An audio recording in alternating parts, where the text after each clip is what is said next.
Welcome to Voices of Russ Ballard special, Voices of Russ Ballard podcast special. Our today's guest is PJ Phillips. PJ, hello mate. Hello mate, you're right. How are you doing? Good, I'm great, thanks very much. You look good. Thank you. You look really good. I'm quite a bit jealous of your hairstyle. But anyway, so PJ is the bass department in the Russ Ballard band, and we all had the same question some weeks ago. Who is this PJ? And Ian and I thought 3 minutes with is a good format to ask PJ himself. PJ, who are you? I'm a bass player. I was tagged as the best bass player in my price range by the infamous Mel Bush back in the day, and it kind of stuck.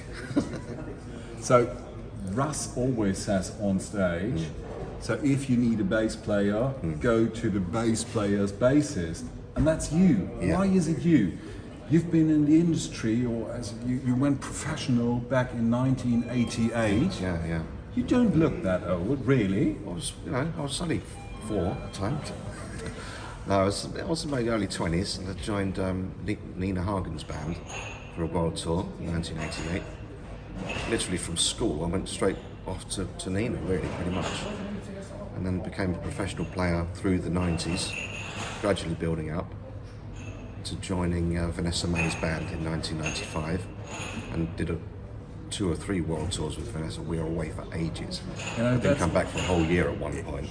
I mean, it's amazing for all our listeners from not from Germany, so all our viewers not from Germany. So Nina Hagen, the first band, PJ played in. Nina Hagen is a German icon. She's so big in this country, and Vanessa May is also so big in this country.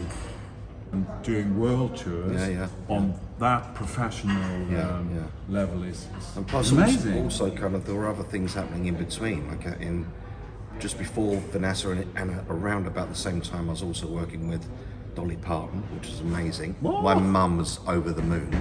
Dolly Parton. Yeah, Dolly Parton. Just before Dolly Parton was Rod Stewart. Rod Stewart was after. There was Tom Jones before. And then a guy called Curtis Stigers, who's a great saxophone player and singer before that. And then before that, there was a girl called Taylor Dane, who was a disco singer. And so I went from all those different styles in those 2 or 3 years, and then ended up with Rod Stewart. I did some stuff with Take That as well, very briefly. Really? In between Vanessa's stuff, yeah. Never forget. Never forget. Yeah, well, that's the song. Yeah, I'm really? doing backing vocals on that tune. Yeah.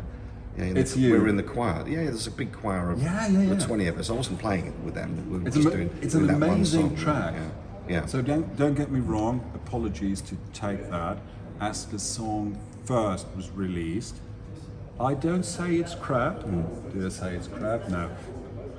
Well, today it's way better. They play it, but really, that's at the such time, a lovely song. But at the time, it really fit into. It was the first song without Robbie. Yeah, what people really wanted to hear. Yeah. That was a 90s track. And it was incredible for you as an artist. Yeah. What kind of genre do you think you prefer? Is there any kind of genre where you say, okay, I'm a rock bassist, or I'm a pop bassist, or I really liked the disco thing, or like Mark, our soul brother? Yeah, well, I think the thing is that it chooses me, so I can play all these styles, and I really like playing them all. But I think really, if I'm really honest with myself, and the fact that I'm wearing a skull t-shirt and long hair, and sing like a screaming banshee, and like the bass really loud, so I think rock is my thing, really. It's the thing I really get a kick out of that, the big, moving air behind me. Wow. It's great. But you've done so much. Where can people read a little bit about you? I have a website, pjphillips.co.uk. There's bits and pieces on there. I have a company called iBassline, which is a teaching company, and I sell product of that company as well. So iBassline.com or pjphillips.co.uk. So join the World Wide Web and go off to PJ's website. That's amazing, and I must say it. I already told PJ, of course, but I'm a huge fan of his work. So this guy is super precise on what he's doing on stage. I would love to hear one day, Ian will love what I say now. I will love you playing Another One Bites the Dust. Yeah. I don't know why, it might be a Queen thing in me. Yeah. Oh, I've got all the Queen stuff I've got down. I could join Queen tomorrow.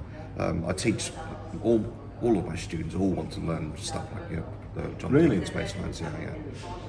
Well, John Deacon is a hero. Oh of man, mine. he's a great bass player. He's really good. But you are as good as John Deacon in your own right. Yeah, he's got one more house than me though. Well, might be this, but on stage, really, this guy is a devil. So, if ever you do have the chance to see Russ Ballard and his fabulous band, come and see them. Hopefully, we will see more of you. Yes, What's the of next course. tour you're doing? I'm playing with a group called the Heavy Metal Kids. Cool. They were in the 70s. They were a big band. They've just got a new album coming out now, like a box set album. Obviously, I'm not on any of this because this is all stuff that was done in the 70s. But they're touring and they're really good fun. Loud and crazy band. They're really good laugh.